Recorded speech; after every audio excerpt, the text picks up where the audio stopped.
प्यारे बच्चों, जैसा कि हम पढ़ रहे हैं कक्षा 12 की माइक्रो इकोनॉमिक्स का पाठ 8 लागत की धारणाएं। इसके दो भाग हम पहले कर चुके हैं। अब हम कर रहे हैं लागत की धारणाओं का तीसरा भाग, जिसमें हम विस्तार से अध्ययन करेंगे औसत लागत, सीमांत लागत और इनमें संबंध का। यह हम जानेंगे औसत लागत क्या होती है, कैसे ज्ञात की जाती है, इसका वक्र कैसे बनता है, सीमांत लागत क्या होती है, कैसे ज्ञात की जाती है, इसका वक्र कैसा होता है और इनके बीच में क्या संबंध पाया जाता है। औसत लागत, किसी वस्तु की प्रति इकाई लागत को ही औसत लागत कहा जाता है। इसे कुल लागत को उत्पादन की मात्रा से भाग देकर ज्ञात किया जाता है। उदाहरण के लिए हम कह सकते हैं कि किसी वस्तु की 10 इकाइयों का उत्पादन करने के लिए हमने कुल 100 रुपए खर्च किए, तब इस 100 रुपए को 10 इकाइयों से भाग करेंगे, जिसे एक इकाई का खर्च 10 रुपए निकल करके आएगा और ये हर एक इकाई का खर्च या प्रति इकाई का खर्च 10 रुपए निकल कर आएगा। इसी को औसत लागत कहा जाता है। यहाँ औसत लागत को ज्ञात करने का फार्मूला दिया हुआ है। औसत लागत बराबर है कुल लागत भाग उत्पादन की इकाइयां या उत्पादन की मात्रा। जिस तरह हम उत्पादन करने के लिए या उत्पादन फलन ज्ञात करने के लिए अल्पकाल और दीर्घकाल की अवधियों का प्रयोग करते हैं और अल्पकाल में उत्पादन के स्थिर साधन और परिवर्तनशील साधनों को लेते हैं, इसमें स्थिर साधनों की लागत को स्थिर लागत और परिवर्तनशील साधनों की लागत को परिवर्तनशील लागत कहा जाता है। ठीक इसी तरह से अल्पकाल में औसत लागत ज्ञात करने के लिए भी हम उन स्थिर साधनों और परिवर्तनशील साधनों की लागतों को लेंगे और उन दोनों की औसत लागतें ज्ञात करेंगे, जिसमें स्थिर साधनों की लागत या स्थिर लागत या बंधी लागत से औसत बंधी लागत ज्ञात करेंगे और परिवर्तनशील लागतों से औसत परिवर्तनशील लागत ज्ञात करेंगे।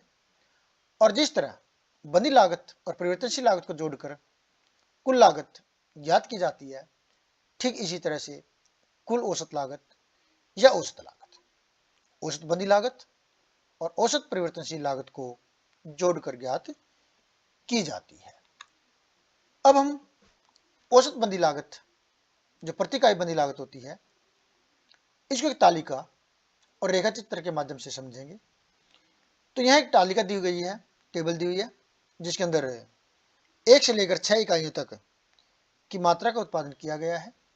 बंधी लागत दी गई है जो 100 रुपये है, चाहे कितनी मात्रा का उत्पादन हम कर लें, क्योंकि हम जानते हैं कि बंधी लागत वह लागत होती है जो उत्पादन में परिवर्तन होने के साथ परिवर्तित नहीं होती। वो 100 ही रुपये रहेगी, चाहे 1 इकाई का उत्पादन करें, 4 का करें, 6 का करें। और जब औसत बंधी लागत ज्ञात करेंगे, औसत बंधी लागत जैसे जैसे उत्पादन की ज़्यादा इकाइयों का प्रयोग करेंगे तो औसत बंधी लागत घटती चली जाएगी। जैसे कि अगर 1 इकाई का उत्पादन करते हैं तो औसत बंधी लागत 100 रुपये है, 2 का करते हैं तो कुल बंधी लागत 100 है, और जब ये 2 इकाइयों में बंटेगी तो प्रति इकाई लागत 50 रुपये आएगी। ठीक इसी तरह से आगे 100 रुपये बंधी लागत में 3 इकाइयों का उत्पादन हो जाता है तो औसत बंधी लागत प्रति इकाई 33.33 आ जाएगी। इसी तरह से आगे जब हम 4 इकाइयों का उत्पादन करते हैं तो भी बंधी लागत 100 ही रुपये रहती है, और इस तरह से 100 रुपये में 4 इकाइयों का उत्पादन हो जाता है तो प्रति इकाई लागत 25 रुपये आएगी, जिसे औसत लागत कहा जा सकता है। ठीक इसी तरह से आगे भी औसत लागत घटती चली जाएगी जैसे जैसे हम ज़्यादा उत्पादन की इकाइयों को उत्पादित करेंगे। अब हम इस तालिका को एक रेखा चित्र के माध्यम से भी समझने का प्रयास करेंगे। OX अक्ष पर उत्पादन की इकाइयां और OY अक्ष पर औसत बंदी लागत ली गई है। अब जैसे कि हमने तालिका में देखा कि जब एक इकाई का उत्पादन करते हैं तो उस पर बंदी लागत 100 रुपये आती है और औसत बंदी लागत भी 100 रुपये आती है। ठीक इसी तरह से जब 2 इकाइयों का उत्पादन करते हैं तो कुल बंदी लागत 100 रुपये और औसत बंदी लागत 50 रुपये आती है। ठीक इसी तरह से जब 3 इकाइयों का उत्पादन किया जाएगा तो कुल बंदी लागत 100 और प्रति इकाई लागत या औसत लागत 33.33 रुपये आ जाती है। जब 4 इकाइयों का उत्पादन करते हैं तो 4 इकाइयों पर भी कुल बंदी लागत 100 रुपये और औसत लागत 25 रुपये आती है। जब 5 इकाइयों का उत्पादन किया जाता है तो औसत लागत 5 इकाइयों पर 20 रुपये हो जाती है, यानी कि प्रति इकाई लागत 20 रुपये हो जाती है। और ठीक इसी तरह से जब 6 इकाइयों का उत्पादन किया जाता है तो यहाँ कुल लागत 100 रुपये ही रहती है, लेकिन औसत बंदी लागत 17 रुपये हो जाती है, यानी कि एक इकाई पर 17 रुपये खर्च आता है। तो हम देख रहे हैं कि जब एक इकाई का उत्पादन करते हैं तो उसके ऊपर बंदी लागत 100 रुपये, औसत बंदी लागत 100 रुपये, और जब 6 इकाइयों का उत्पादन करते हैं तो औसत बंदी लागत या प्रति इकाई बंदी लागत 17 रुपये होती है। तो जैसे जैसे उत्पादन इकाइयाँ बढ़ती चली जाएंगी औसत बंदी लागत गिरती चली जाती है। जब इन सही बिंदुओं को मिलाते हैं तो हमारे पास आता है औसत बंदी लागत वक्र, जो ऊपर से नीचे की ओर गिरता चला जाता है, क्योंकि ज़्यादा इकाइयों का उत्पादन करने से औसत बंदी लागत कम होती चली जाती है। तो ये हमारे पास आता है औसत बंदी लागत वक्र। इसी तरह से हम औसत परिवर्तनशील लागत का भी अध्ययन करेंगे। औसत परिवर्तनशील लागत प्रति इकाई परिवर्तनशील लागत होती है। जैसे कि हम जानते हैं कि परिवर्तनशील लागतें वो लागतें होती हैं जो उत्पादन की मात्रा के बढ़ने के साथ बढ़ती चली जाती हैं, और औसत परिवर्तनशील लागतों को कुल परिवर्तनशील लागत को उत्पादन की मात्रा से भाग देकर ज्ञात किया जाता है। तो ABC is equal to VC divided by Q। तो यहाँ इसे भी हम एक तालिका के द्वारा समझेंगे। उत्पादन की मात्रा दी हुई है जो 1 से लेकर 8 इकाइयों तक उत्पादन को दर्शाती है। परिवर्तनशील लागत जो उत्पादन में वृद्धि के साथ साथ बढ़ती चली जाती है। जब एक इकाई का उत्पादन किया जाता है तो परिवर्तनशील लागत या कुल परिवर्तनशील लागत हम कह सकते हैं 100 रुपये है। 2 का करेंगे तो लागतें बढ़ जाएंगी, क्योंकि जितनी ज़्यादा वस्तु का उत्पादन करेंगे हम उतना ही कच्चा माल उत्पादन करने के लिए ज़्यादा लेकर के आएंगे।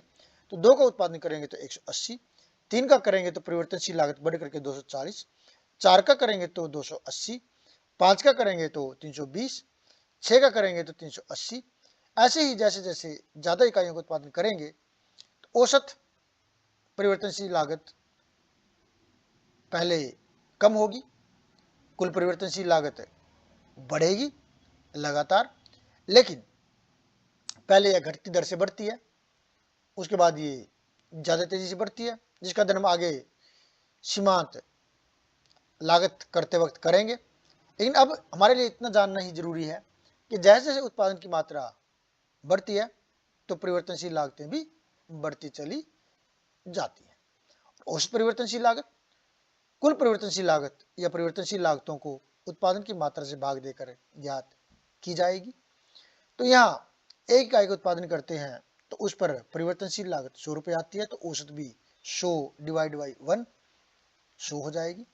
जब 2 इकाइयों का उत्पादन किया जाता है तो उस पर कुल परिवर्तनशील लागत 180 रुपये आती है, और 180 को जब 2 से डिवाइड किया जाएगा तो प्रति इकाई परिवर्तनशील लागत 90 रुपये। इसी तरह जब 3 इकाइयों का उत्पादन किया जाता है तो कुल परिवर्तनशील लागत 240 रुपये और प्रति इकाई परिवर्तनशील लागत 240 डिवाइड बाई 3 80 रुपये।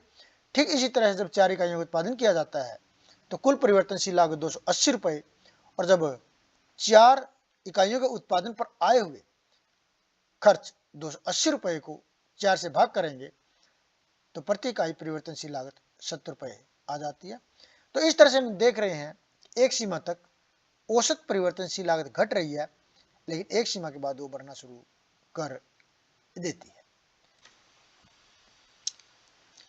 अब हम OX अक्ष पर उत्पादन की इकाइयां और OY अक्ष पर औसत परिवर्तनशील लागत लेते हैं। अब हम तालिका को इस रेखा चित्र के माध्यम से समझने का प्रयास करेंगे। यह हम देखते हैं कि जब हम एक इकाई का उत्पादन करते हैं तो कुल परिवर्तनशील लागत 100 रुपए है, तो 100 भाई 1, औसत परिवर्तनशील लागत भी 1 ही आ जाती है।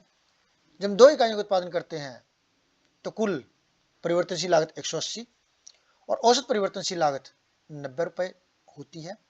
3 इकाइयों का उत्पादन करते हैं तो कुल परिवर्तनशील लागत 240 और प्रति इकाई लागत या औसत लागत 80 रुपए, यानी कि एक इकाई पर खर्च 80 रुपए आता है। इसी तरह से हम चौथी इकाई का उत्पादन करते हैं तो यहाँ पर 4 इकाइयों पर कुल खर्च या कुल परिवर्तनशील लागत 280, प्रति इकाई खर्च या औसत परिवर्तनशील लागत 70 रुपए।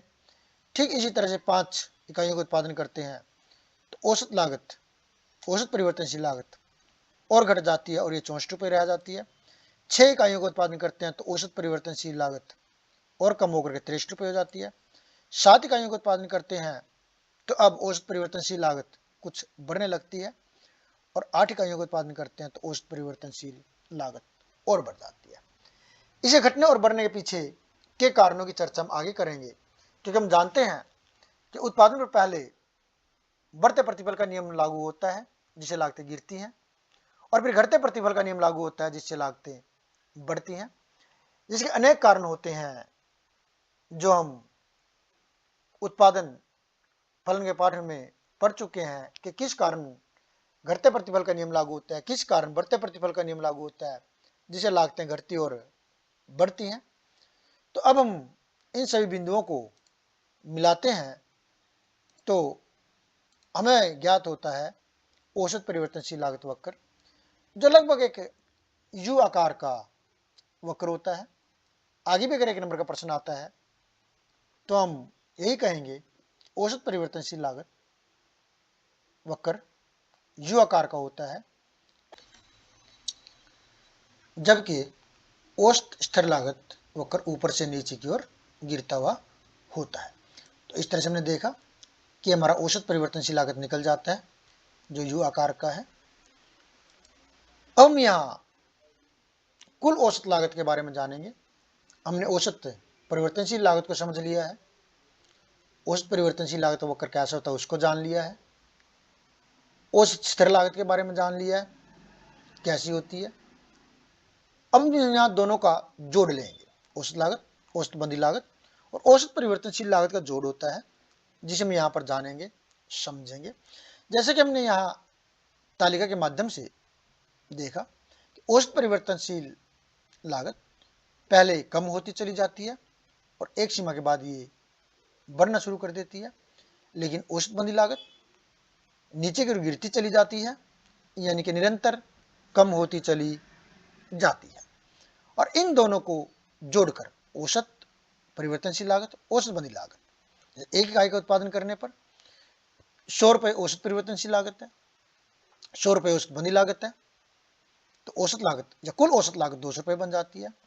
ठीक इसी तरह से जब 2 इकाइयों का उत्पादन किया जाता है तो उनमें प्रति इकाई लागत 90 रुपए पड़ती है और औसत बंधी लागत या प्रति इकाई बंधी लागत 50 रुपए पड़ती है। तो हमें एक इकाई पर कुल औसत लागत पड़ती है 140 रुपए। ठीक इसी तरह से जब 3 इकाइयों का उत्पादन किया जाता है तो उसमें औसत परिवर्तनशील लागत या प्रति इकाई परिवर्तनशील लागत 80 रुपए पड़ती है और औसत बंधी लागत या प्रति इकाई बंधी लागत 33 रुपए 33 पैसे पड़ती है। और इस तरह से 3 इकाइयों की कुल औसत लागत या प्रति इकाई लागत 113 रुपए 33 पैसे हो जाती है। तो यहाँ इसे हम डायग्राम के द्वारा या चित्र के द्वारा भी समझने का प्रयास करेंगे। तो यहाँ चित्र में ABC जैसे पहले वाले डायग्राम में की थी वही वाली ज्यों की त्यों उठा ली है। अब जब हम एसी ज्ञात करेंगे या कुल औसत लागत ज्ञात करेंगे तो हम इस एवीसी में, यानी कि जो ये औसत परिवर्तनशील लागत है और जो इसका वक्र है, इस वक्र में हम औसत बंधी लागत को जोड़ते चले जाएंगे और जो उपरोक्त बिंदु आएंगे उनको मिलाने से हमें मिलेगा औसत लागत, जो औसत परिवर्तनशील लागत और औसत बंधी लागत के वक्रों का जोड़ होगा। तो यहां जिस तरह से जब एक इकाई का उत्पादन करते हैं तो 100 रुपए परिवर्तनशील औसत परिवर्तनशील लागत है और 100 रुपए बंधी लागत, औसत बंधी लागत है। ठीक उसी तरह जब 2 इकाइयों का उत्पादन किया जाता है तो उसमें प्रति इकाई परिवर्तनशील लागत, औसत परिवर्तनशील लागत 90 रुपए है और औसत बंधी लागत 50 रुपए है।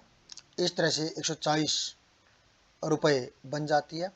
ठीक इसी तरह जब 3 इकाइयों का उत्पादन किया जाता है तो 3 इकाइयों पर आने वाली औसत परिवर्तनशील लागत 80 रुपए है और औसत बंधी लागत 33.33 रुपए इसमें और जुड़ जाएगी और इस तरह से ये बिंदु कुल औसत लागत का होगा। ठीक इसी तरह जब 4 इकाइयों का उत्पादन किया जाएगा तो 4 इकाइयों की परिवर्तनशील औसत लागत 70 रुपए है और इसके अंदर 25 रुपए औसत बंधी लागत और जुड़ जाएगी, जिससे कुल औसत लागत 4 इकाइयों की ज्ञात हो जाएगी। ठीक इसी तरह जब 5 इकाइयों का उत्पादन किया जाएगा तो 5 इकाइयों पर औसत परिवर्तनशील लागत 64 रुपए है और 20 रुपए औसत बंधी लागत इसमें और जुड़ जाएगी। 6 इकाइयों का उत्पादन करते हैं तो 6 इकाइयों पर आने वाली औसत परिवर्तनशील लागत है 63 रुपए 30 पैसे और 17 रुपए इसके अंदर औसत बंधी लागत और जुड़ जाएगी। 7 इकाइयों के उत्पादन पर औसत बंधी लागत है 65 रुपए 70 पैसे और इसके अंदर 14 रुपए 28 पैसे की बंधी लागत और जुड़ जाएगी और ये औसत परिवर्तनशील लागत से कुल औसत लागत कुछ ज़्यादा हो जाएगी। ठीक इसी तरह से जब 8 इकाइयों का उत्पादन किया जाता है तो 8 इकाइयों पर आने वाली औसत परिवर्तनशील लागत है 77 रुपए 50 पैसे और 12 रुपए 50 पैसे इसके अंदर औसत बंधी लागत और जुड़ जाएगी। तो इस तरह जो हमारे पास उपरोक्त बिंदु आएंगे, इन सभी बिंदुओं को मिलाने पर हमें ज्ञात होगी औसत कुल लागत या कुल औसत लागत कह सकते हैं। तो एवीसी के अंदर हमने एएफसी जोड़ी है और ये एएफसी यानी कि औसत बंधी लागत जोड़ी है और औसत बंधी लागतों को जोड़ करके हमें ज्ञात होता है ए सी औसत लागत।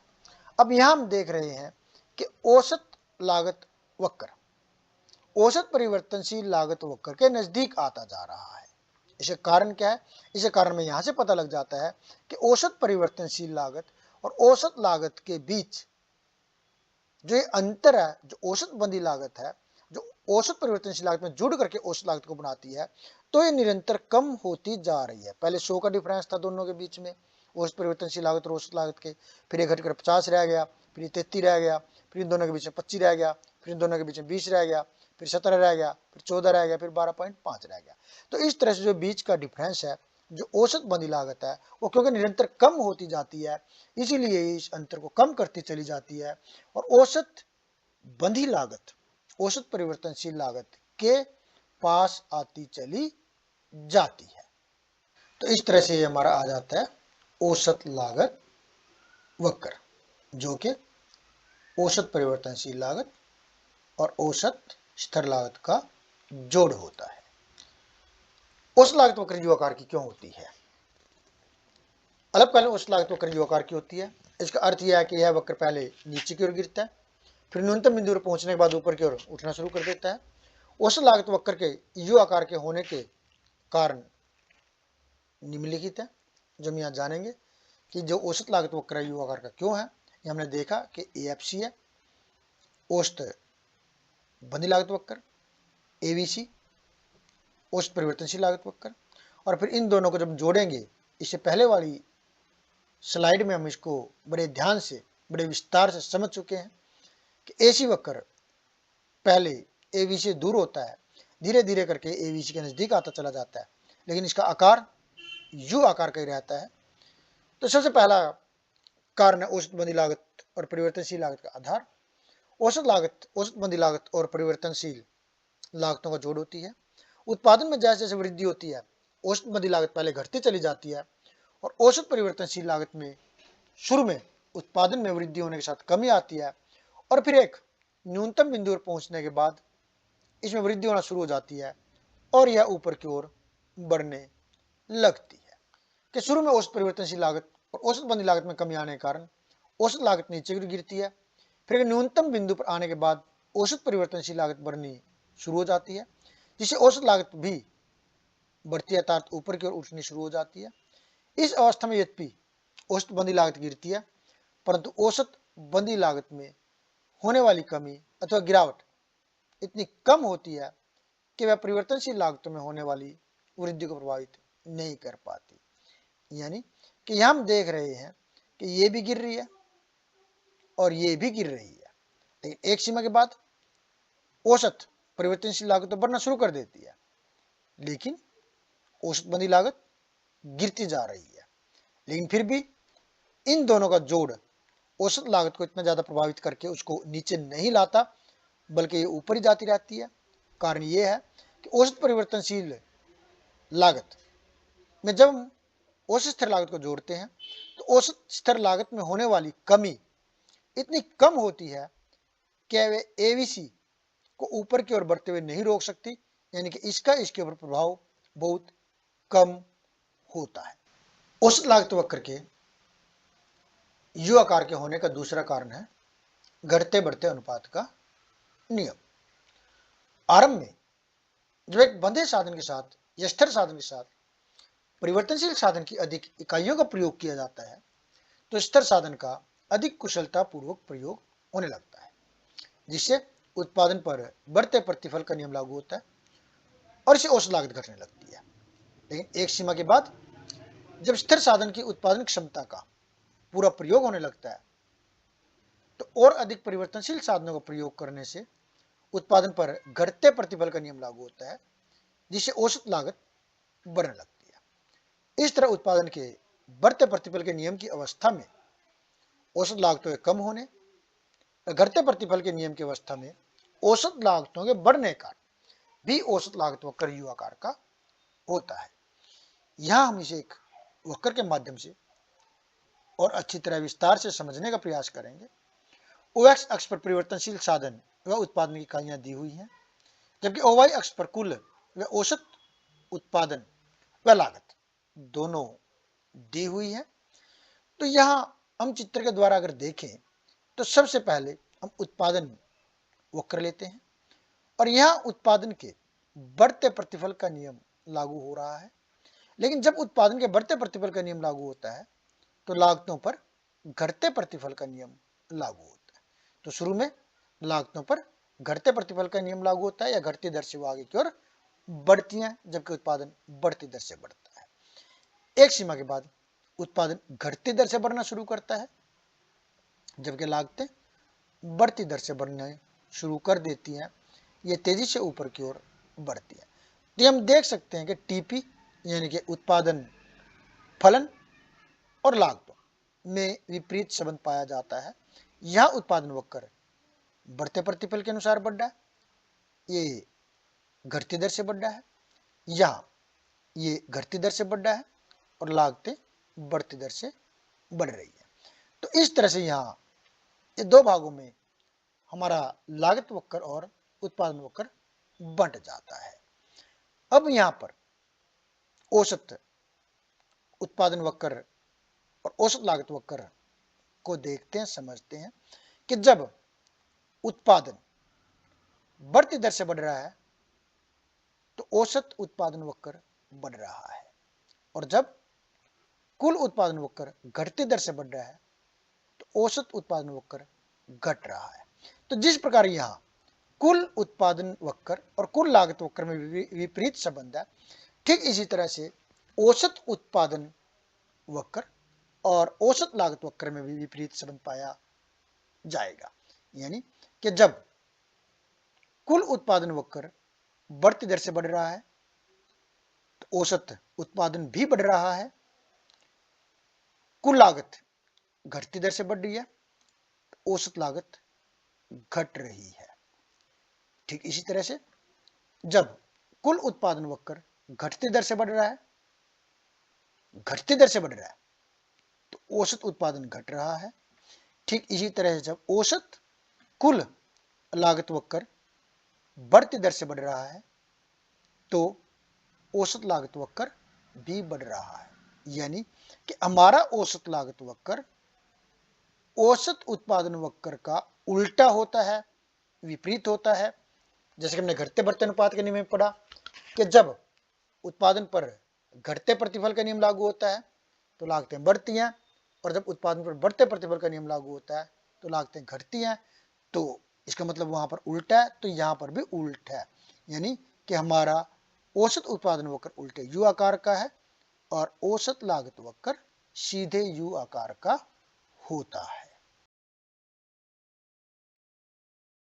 इस तरह हमारे पास यहाँ दो अवस्थाएं बन जाती हैं।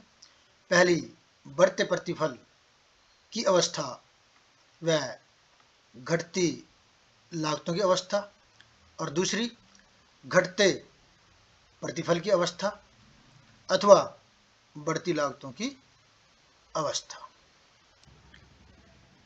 तीसरा हमारे पास आ जाता है आंतरिक किफायतें, बचतें या हानियों का आधार।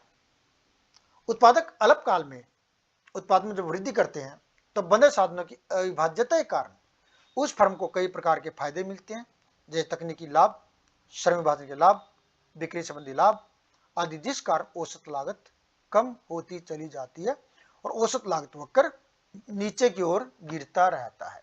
परंतु उत्पादन की एक सीमा के बाद फर्मों को आंतरिक हानियों का सामना भी करना पड़ता है, जैसे प्रबंध की कठिनाई, श्रमिकों की हड़ताल व तकनीकी कठिनाइयां आदि, जिस कारण फर्म का औसत लागत वक्र ऊपर की ओर बढ़ने लगता है। और औसत लागत वक्र ऊपर की ओर जब उठना शुरू कर देता है तो इससे इसका आकार यू आकार का हो जाता है।